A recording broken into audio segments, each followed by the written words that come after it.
So, dito tayo sa wala sa shelves. Ito 41,000 yan. Louis Vuitton.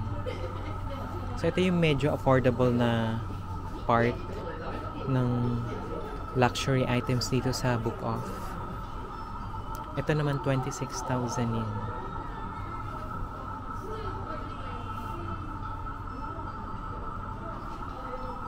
Ito 53. Yun yung mga handle nila. Medyo malinis pa naman kahit papaano.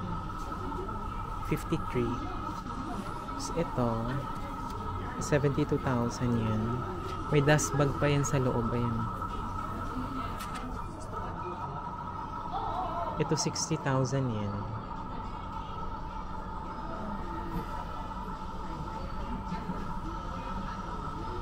So, yung tabi niya dito, this is 85,000 yan.